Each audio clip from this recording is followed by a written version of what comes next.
It's late. Hi, hello. We are up to another Gemara shir, about to explore another beautiful piece of Gemara. Oh, hello, everyone's coming. Yay, hoo, Yaakov. So we are online. We're online now with Torah Anytime, the most amazing website in the world. Huf Lamed Gimel Amud Aleph Masechet Shabbos. If you haven't been with us before, I'll just give a quick summary. And even if you have been with us, I still give a summary. So what's the story? Beris Milah is a very chashuv mitzvah, very important mitzvah. And the Beris Milah, Kuf Lamed Gimel Amud Aleph, the two dots in the top, about the fourth line. Beris Milah pushes away, we said, Tzara'as, right? In other words, yeah, we said that if a baby has Tzara'as right on the spot, excuse the pun, yeah, he has Tzara'as on the Beris Milah Aveirah, and that's what you have to do the Beris Milah. Then what's the story? You're not allowed to cut off Tzara'as. If one has Tzara'as in the times of Beis Hamikdash, it's allowed, and the mitzvah to say to keep the Tzara'as and go through halachic, rather, long and arduous halachic process. You can't just cut corners and just do away with it. Now, if the baby has bris milah, has taras in the bris milah, you perform the bris milah and it pushes away the Easter of taras. And we learn it from the word besar olosoi. Right? Besar olosoi, we saw it's machloikes, but the main opinion, one of the main opinions was it says besar olosoi, the word besar, flesh, which is a redundant word. Of course you do to the flesh. What else? To the toe. So it's and therefore it's telling us, Basar is informing us an extra word to tell me that whatever the situation the basar is, even with tzara'as, you cut it. Other details which we want to maybe refresh our memories, that is what we know that Beris Milah Doiche Shabbos, a few sources, one of them the source Beyoim Mishmini Afilu B'Shabbos, Beris Milah Doiche Shabbos, preparations for bris milah is machlokes, yeah, that Rabbi Lezer versus Rabbi Kiva, we'll discuss it again. And bris milah sheloi bizmano, bris milah not performed on time. The baby was yellow, the baby was whatever, a bit too small to incubator, whatever. So now what? You don't do bris milah in a way that would push away Shabbos. So bris milah sheloi bizmano on the 10th, 11th day. The guy is 30 years old. That's a whole different story. You don't do it on Shabbos. That's just a very short synopsis of what we've seen so far. Omar. Okay. Basar olosoi, the flesh, quoting the Torah. Afal pi shesham beheres yimoil diva biyoshia. Although there's a beheres there is that, nega, the blemish. You do the milah, and we need a pasuk, basar, to tell me that. So says Rabbi Yoshia. Okay, we're quoting the Mishnah we saw before, a brisa. Fragt the Gemara, Lamali. Why do I need a pasuk to tell me that? When the moihel, or the father in charge, or the adult, whoever does the bris milah, cuts the tzara'as, they don't mean to cut the tzara'as. They're not trying dafka to be outsmart the Kadosh Baruch Hu. I'm just going to cut this tzara'as so my baby doesn't have to go through all this story. It's just over Hashem Miskaven. I'm trying to do bris milah inadvertently, kind of by chance. Something else happens, and the tzara'as just happens. The cutting of the tzara'as just happens to be there. But davar shel miskaven mutar. The assumption is davar shel miskaven is allowed, meaning that's very interesting. Even though this has nothing to do with Shabbos, and we know the davar shel miskaven on Shabbos is allowed, and that, by the way, that's machloikes. That's machloikes, and that's halacha. Davar shel miskaven mutar. This doesn't only apply to Shabbos; it applies to other mitzvahs. If I happen to cut the tzara'as without any bad intentions, I'm doing it for a different purpose, that's allowed. So why do you need the pasuk to tell me that? The pasuk is redundant. Amar Abaye, as I told you, it's a machlokes. Says Abaye, lo nitzracha ela Rabbi Yehuda, enechnami. The only one who believes in that drosha boso is Rabbi Yehuda. The Amar davar shemiskaven also. We saw this machlokes many places in Masechet Shabbos, all the way from Daf Chaf Aleph Amud Aleph, all the way many places, Ein He Amud Aleph, Kuf Gimel Amud Aleph, v'chulei. We know that machlokes davar shemiskaven Osir or mutar, machlokes Rabbi Yehuda and Rabbi Shimon. Let's refresh our memories. Davar shen miskaven means I'm doing something that's allowed, such as I am walking down the street, and by fluke, by chance, maybe someone's light is going to be turned on by me walking, right? That's davar shen miskaven. However, Rabbi Yehuda says davar shen miskaven is osur, while Rabbi Shimon says it's mutar. Oh, so this pasuk that tells me that even though I have no bad intentions, I still need the pasuk to tell me that it's okay, meaning otherwise it wouldn't be okay. That's Rabbi Yehuda. The Bible says double shem is not allowed. No, even if you do something on Shabbos, you're doing something mutter, and it may cause something usher to happen. A melacha, not allowed to do that. Yeah, according to Rabbi Yehuda, you can't brush your hair even with your fingers. Why? Because maybe the hair will fall, maybe not. So what? Tell us, according to Rabbi Yehuda, we don't ask him that way. So according to Rabbi Yehuda, he's the master. He would support Rabbi Yoshia's pasuk. Rav, I just want to remind you, Rabbi Yonason had a different drasha. So Rabbi Shimon would say like Rabbi Yonason. Now, Rav Omar, Rav gives us another answer. Afilu tema Rabbi Shimon. This pasuk baso is required even according to Rabbi Shimon. Even Rabbi Shimon would agree that in this case of Beris Milah, Tzara'as, and Beris Milah colliding, even Rabbi Shimon would have forbidden it, yeah, even though usually says it's okay. Why? Famous, famous line. Yeah, everyone agrees. And at the moment, this is Rov talking. Psik Reishe is the bad cousin of Dover Shem Miskaven. Dover Shem Miskaven means I'm doing something which is allowed, and the forbidden thing may or may not come as a result. Right? Good. I am whatever brushing, and maybe my hair will fall. But if we say, but psik reisha means you can't cut the chicken's head without killing the chicken.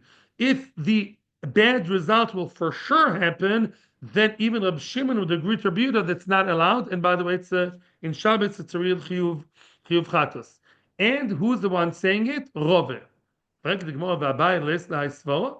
Abaye didn't say the Abaye sang a different song. Abaye said only according to Rabbi Yehuda. Sounds like Abaye believes that Rabbi Yehuda and Rabbi Shimon argue also in Psik Reisha. How could that be? The Abaye veRove, the Amrit Arvayu, both Abaye and Rove unanimously said, Moed Rabbi Shimon Psik Reisha v'Lo.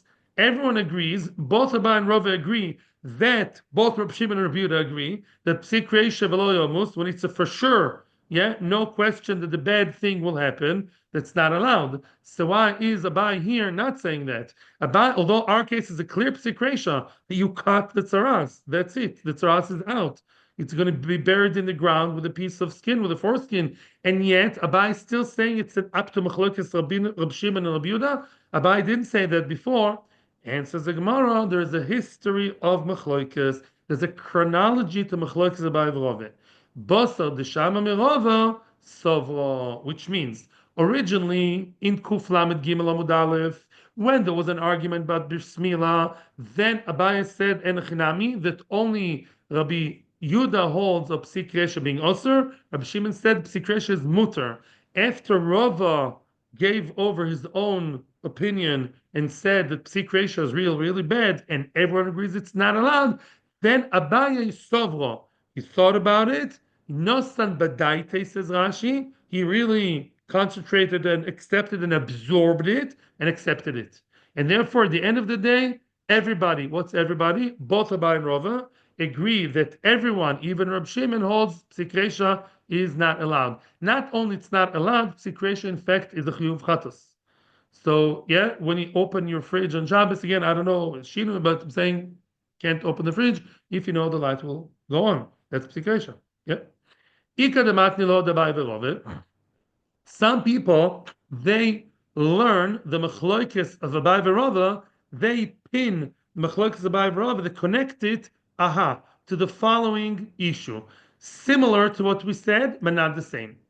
Let's talk now about Tzara'as per se, without the Beris Milah factor. Just the fact that when Beis HaMikdash is around, you have Tzara'as, Chas v'Sholom, and what happens next? You're not allowed to cut the tzara'as under any circumstances. Definitely not when you're mechaven. Why? It says, Hishomer b'nega tzara'as, lishmor me'od v'la'asois.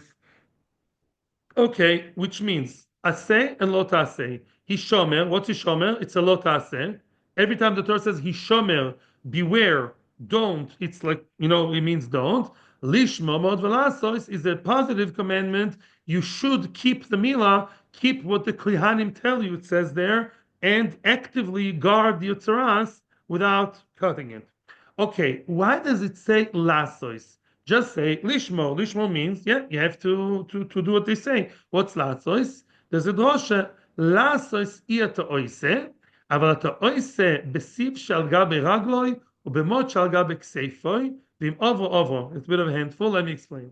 The word lasois, says Rashi, when it comes to lasois, you're not allowed to do. What does it mean to do? Look, Rashi says over here. Um, Rashi says, "Lasos mutar lasos melachtoi." You're supposed to not cut the neged tzara'as. However, you're allowed to live your life normally without being super crazy about, oh, maybe the tzara'as is going to fall. Let's read again. Let's say a person has nice, maybe new, maybe not new shoes, and he looks sandals. Yeah, you tighten your shoe, right? You tie, right? You tie the shoelaces. The shoe is quite, kind of hugging your foot very well, right? And same thing with a sandal. Imagine yourself a sandal that you wear, yeah, and as you wear the sandal, boom, like a blister. Yeah, what happens sometimes, right? You wear your shoe very tight, and the blister can just pop. Ooh. So what happens if you wear your shoe tight, and then by real mistake, hopefully it's a mistake, what happens? You're allowed to wear your shoe, yeah, even, I'm not sure if that to be a mistake or not, as long as you wear your shoe the normal way. Even though the tzara'as will, as a result of that, kind of would rub off and disconnect, it's okay. Ubemoichal kseifoy. Yeah, let's say you walk with some kind of backpack. What's moit? A beam. Yeah, not a beam, like a stick. You have a long stick, a rod on your shoulder, and as you have it on your shoulder, it can actually remove the tzara'as by rubbing against it. Don't sweat over it, no problem. You allow, as long as you're not doing it bedafka, you don't take scissors and you dafka remove it. If part of your daily, everyday, normal activity, it happens to be that the tzara'as just falls off, that's okay. The im avra, you're not supposed to do it on purpose dafka, but if it passed, if it fell off, mazel tov, good for you. Okay, and that's a special part. I wouldn't have said that, right? That's what the pasuk is telling me. Why do you need a special pasuk to tell me that? This is double shen miskaven, right? Let's assume, like I said at the beginning, you're not wearing your shoe on purpose in order to remove the tzara'as, right? Or you don't walk with a stick or a backpack dafka. You're doing something normal, something mutter, something normal everyday life. I'm allowed to wear shoes. I'm allowed to have a backpack on my back. Like you think you're crazy? It just happens to be by chance the tzara'as fell. V'dovo shel miskaven mutar. So why do you need the pasuk to tell me that? The assumption is the dovo shel miskaven is allowed, right? This is actually a question in the Rishonim, which, as I told you, I did not prepare today the Rishonim. But how do you know, by the way, dovo shel miskaven mutar? You know how we know that? We know that in Shabbos, we know it's mefurash, and the Ritva talks about it. Yeah, in Daf, I think, Membeis, that really it says meleches machsheves. Only when you have machshava to do the forbidden thing, it's also. Some meleches machsheves, it's allowed. But that doesn't help us over here, because here we're talking about tzara'as. So that's another question. Why does the Gemara assume such strong assumption that dovo shen miskaven applies to tzara'as? This is something which I hope to get back to tomorrow. Okay? We'll just leave it now as a separate question. In any event, the question is as follows. Again, let's repeat the question. Why do we need a pasuk in the Torah to tell me that I can live my life normally, and if I do something that by mistake, by chance, the tzara'as will fall, it's okay? Why didn't do the pasuk? I have some kind of pre-notion for assumption, dovo shel miskaven is allowed. So why do you need a pasuk for that? Abaye, again, now what we said before applies again. This is like copy and paste from what we saw before to what we're seeing now. Abaye,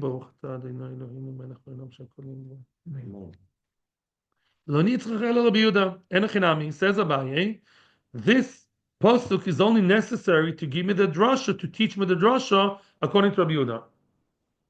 Double Dela Shem Miskaven. Also, Rabbi Yehuda is of an opinion, the double Shem Miskaven, even if it won't happen for sure, even if the forbidden thing may or may not happen, it's not allowed. So since B'chol Torah Kula, for sure in Shabbos, double Shem Miskaven is also, now we need a special pasuk here in Tzara'as to tell me that if I wear my shoe or I put something on my back, it's allowed, even though the tzara'as may fall. The Rava Omar, Afilu Tema Rabbi Shimon, Rava argues with the Bar and says, no, even according to Rabbi Shimon, who's usually lenient, that's not always true. Because over here, when I wear the new tight shoe, where I put the backpack or the rod on my shoulder, it's for sure going to happen that the tzara'as will fall. That's not Dover Shem Miskaven. That's Dover Shem Miskaven's cousin, the bad one. Psikresha. For sure it's going to happen. Everyone, including Rabbi Shimon, believes it's also, unless the Torah told me special pasuk, lasois, that it's okay. Other than that, generally speaking, globally, psikresh is also an even chayev. It's a repetition. It's a good chazor to what we said before. It's a good chazor. First wide line. The Abai leis lehaisvora. Doesn't Abai believe in that svara to differentiate between Dover Shemiskaven and psikresha? The Abai v'Rov v'Damit Ravayu. Both Abai and Rov say, "Moed Rab Shimon psikresha v'lo yomus." The Rab Shimon says, "Psik reisha v'lo yomus," and even Rab Shimon agrees to that. And Achinami answers the Gemara, "Leboso deshami merove sovro." Very good. After Abaye heard from Rove that Psik reisha is more severe than Dovo Shen Miskaven, he internalized it and he switched sides. He switched to Rove's side, and now they both believe that that Psik reisha is chayav. Here you need a special, therefore you need a special pasuk to tell me here that you may do something which will, which will, which will for sure cause the blemish to fall, and here it's okay. Like the Gemara, interesting thing the Gemara does now. By the way, what the Gemara does now teaches us a lesson for life. We know that at the moment, after all said and done, happy end, yeah, ends well, all's well. No, because here we see that Abaye, what does Abaye say? He at the end of the day agrees with Rava that Tzikre Shevaloyomus is it, right? However, in the Havamina, when Abaye thought that Rab Shimon holds Tzikre is allowed, yes, true.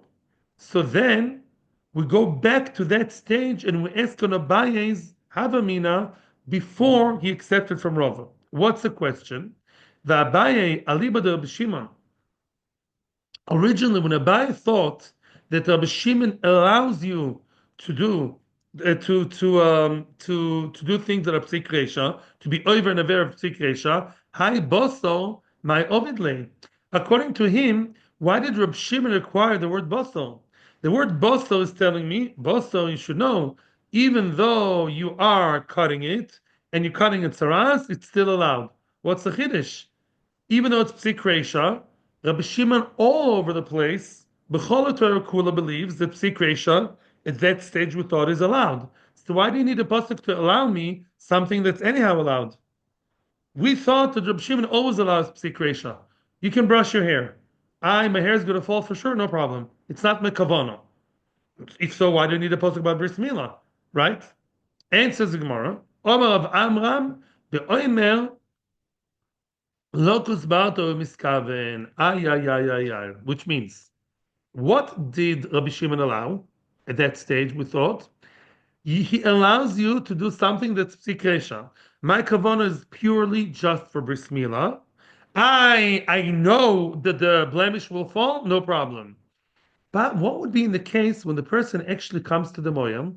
Let's say he's an adult. In the first case, he's an adult. The guy is a 45 and a half years old, whatever, fresh Baal Tshuva, realized of no bris milah done to him. Oh, better fix that quickly. And sadly, at the same time, he realizes there's Tzara'as on that, excuse me for saying so, very strategic place.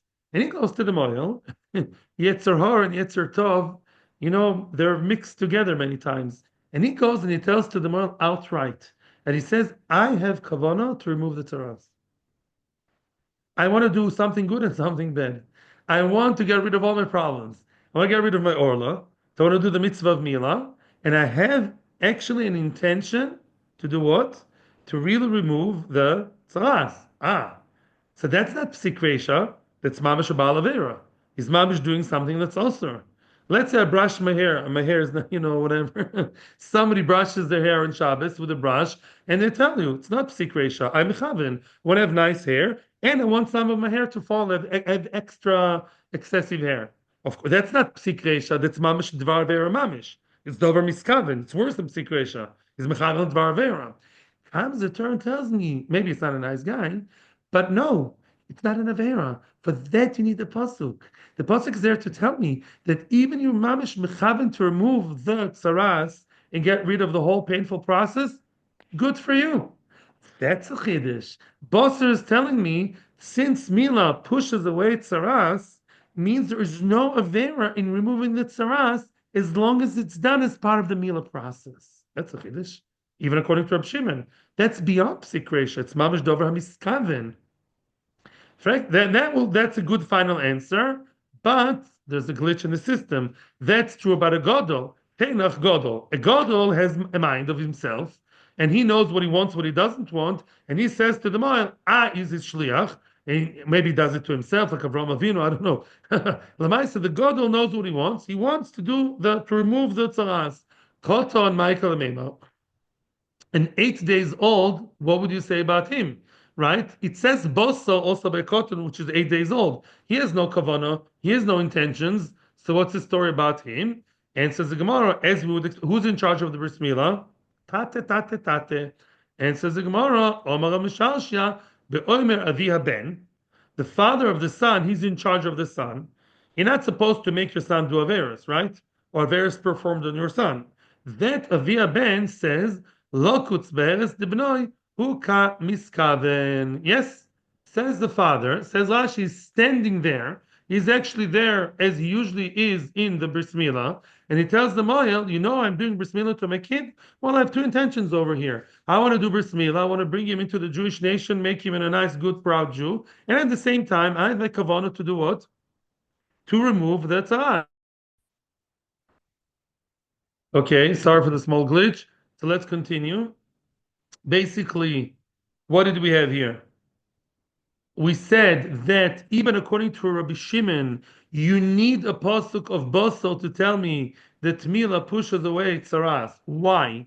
Because sometimes it has nothing to do with Dover Shem Miskav and Psik Reisha. What happens if a father of a baby tells the moel, "Hi, Mr. Moel, I have two intentions when you do bris milah to my son, and I'm making you shliach, and I'm in charge of this kid, halachically and everything, and I want him to have bris milah, so nice, and I also want to do something which is otherwise an avera. I want the tzara to be removed from him. That's not allowed.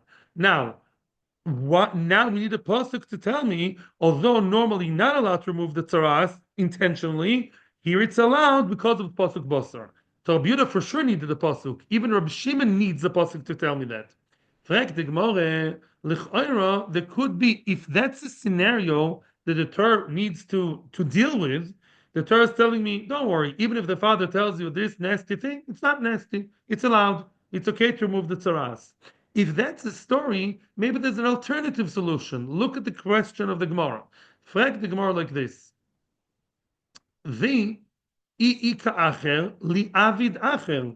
If there is another person there, maybe you can somehow manage that the father will move out, get another person to be in charge of the bris, right? And that person would only have a good intention in mind, good intention to just do the bris, and not the removal of the tzara'as. The Omar Reb Shimon Malakish. Kol mokom shetamoy tzaseh velo taseh. We keep. By the way, let's go now to Bereshis Boro before we continue. Why would Milah, if not for the pasuk, right? We say that the Milah, right, which is mitzvah saseh, yeah, pushes away the lo taseh of tzara'as, right? Even if you say that, you don't always have to come on to that. Whenever there's say lo taseh colliding, contradicting, if you can somehow avoid the conflict, you can do the aseh without breaking the lo taseh. It's better. Vim lav yov aseh v'itchalot aseh. Right? If there's no other way, then the aseh pushes the lo taseh, which means even if you're telling me that the Torah allows. What are you telling me? You tell me as follows. The Torah is telling me over here that the mitzvah say of Milah, right? This Milah pushes away the problem of the what? Of moving Tzara'as. But we make a very specific case of this crazy or bad father who's trying dafka to remove the Milah, remove the Tzara'as. But it's very easy to get rid of that problem without the conflict. Try and convince the father, move the father. The Rav should tell the father, hey, mister, move away. We get somebody else to do it. We don't allow you to bring your agenda against Tzara'as here. Yeah, get another guy. And then and that guy has no wish, no rotzen to remove the Tzara'as. The other guy is a good guy who does want to move the Tzara'as, and that would avoid conflict. So why do you need a pasuk to talk about a situation which can be avoided? Because you always try to avoid situations like that. The answer is very simple. You know when the pasuk is necessary, deleika acher. Simple. Let's say there is no other guy. The only guy in town that's willing to stand there and be in charge is the father. And the father is adamant that his strong, clear, declared kavanah is to cut the tzara'as. What do you do then? What do you do then? At that happy moment comes the pasuk to our rescue. And the pasuk says, even if there is a father who has a mishigas in mind that he wants to remove the tzara'as, and there's nobody else, and therefore the conflict cannot be avoided, such a case, says the Torah, don't worry, we allow tzara'as to be pushed away and removed, tarte mashma, because of milah. You do the milah, even though tzara'as is pushed away. You want to try and find other solutions? Good. But if there's no other solution, push comes to shove. It's milah against tzara'as, against somebody who wants to remove tzara'as, no problem. The milah shall be done. And even though he wants to move the tzara'as, it's allowed. He's not a bad guy, the father. He's okay. Because the Torah allows him to want to remove the tzara'as. That's a chiddush Torah. Thanks, Ed. Since we already have the limiter in Aseh and in this case, the Aseh of Mila. Nice. So then, why are we going? Very good. Wow. Everyone's wild. Why do you need a special pasuk of Mila Decha Tzara'as? We know that Aseh Dochelot Aseh. Super good question. And we dealt with it 2 days ago in the Gemara. And the Gemara said, beautiful, the Gemara said, no, the lota se, I'll purpose use, unclear language, the issue of removing tzara'as embodies within itself aseh and lota se. There's a lota se of yishomer, there's an aseh of lishmo lasos. And therefore aseh does not push aseh and lot aseh. 1 against 2, they win. And therefore, good. Milah is only mitzvah aseh. There's no lot aseh in Milah whatsoever. Milah is choshuv 13 times, Jewish, over. But Milah is not a lot aseh. It's chores, but it's not lot aseh, just an aseh. Mashenken, removing tzara'as in aseh and lot aseh. So Milah loses the battle in such a case. Unless you have a pasuk baso. Very good. That tells me, very nice to tell me, no, that in this case, the aseh, the milah, does push away the tzara'as. And you can remove the tzara'as, even if that's your intention. Omar Mar. Let's continue a little bit. Mazel tov, happy birthday. Omar Mar. Yom tov eina doicha ela bizmana bilvad. One of the statements we saw before in the previous Amud was Yom tov eina doicha ela bizmana bilvad, which means the Beris Milah not done on time, meaning not on the 8th day, does not push away Shabbos, okay, because it says Bayoim, but maybe it pushes away Yom Tov, because with all due respect, we see many, many times, Yom Tov is not as severe, not as serious as Shabbos. 2 examples. Yom Tov, what did we say last week's parsha? Oichel Nefesh. Is allowed, right? What's the punishment for somebody who breaks Yom Tov? Kores? Chatas? No? Malchus, right? Yom Tov is not as severe as Shabbos. So wait a second. Just because Shabbos, Milah Shaloi Bizmana does not push away Shabbos, but maybe it pushes away Yom Tov. The Brisa says no. Yom Tov ain't a. In other words, let's say the baby is 10 days old, and it just received a very nice phone call from the doctor, from the moil, from whatever.com, one, that the baby is okay, can have the Milah. And you know what? Tomorrow, just before Shkia, and now it's going to be Yom Tov, it's going to be Shavuos. Can you do the Milah on Shavuos? The answer is no. You can't do Milah Shaloi Bizmana on the expense of Yom Tov. And the question is, Minahani Mili? How do you know? How do you know that? Shabbos is Shabbos, but maybe Yom Tov, maybe Milah Shaloi Bizmana really does push away, reject Yom Tov. Amachizkia, the pasuk says about Noisel, about Pesach. We saw it last week's parsha. Loisosiru mimenu ad boiker. It actually says the word ad boiker twice. We all know the Isser of Noisel. You're Kohen and you eat in Beis Hamikdash the boso of whichever korban, not only Pesach, but it applies to all korbanos, which are edible, not oil, of course. Yeah, and you eat the korban, the parts that's meant for kohanim. What's the deadline? Midoraisa, not the Rabbanan. Midoraisa, the deadline is the morning, and you're not allowed to leave anything till the morning after. Now, let's say we're talking about Pesach. Pesach is eaten when Leila Seder, and that applies to all Jews, all Yidden. Yeah. What happens if, unfortunately, you did leave over, and now it's first day Pesach morning? Are you supposed to burn it? Well, generally you're supposed to burn it, but it says twice ad boiker.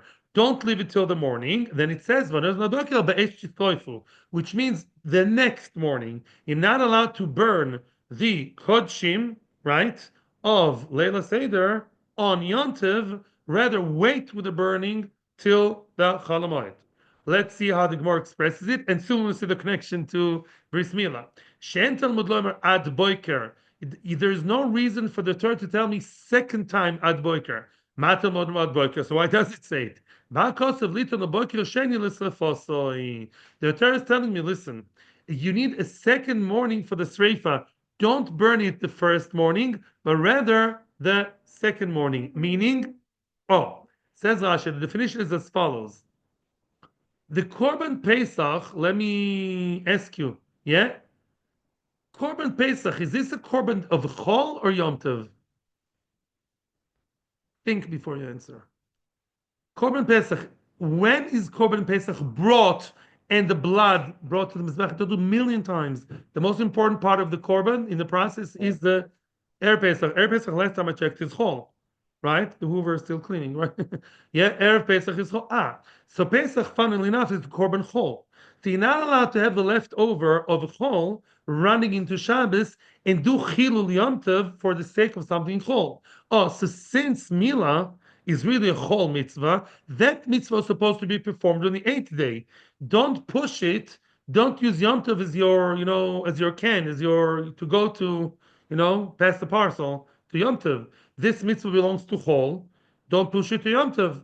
That's why a mitzvah's Chol of Milah is not done if it's postponed on Yom Tov. You're not Mechalel Yom Tov for a mitzvah that was originally connected to Chol. As always, Dr. Rashi.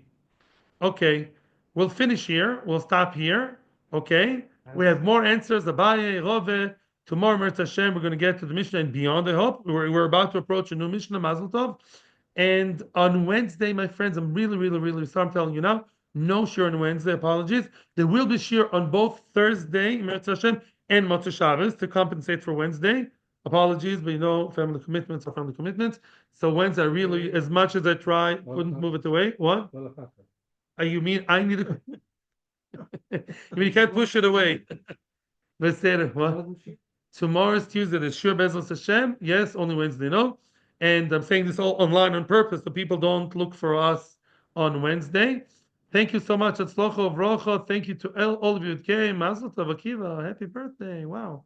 And Atzlocha Vrocha to all of you.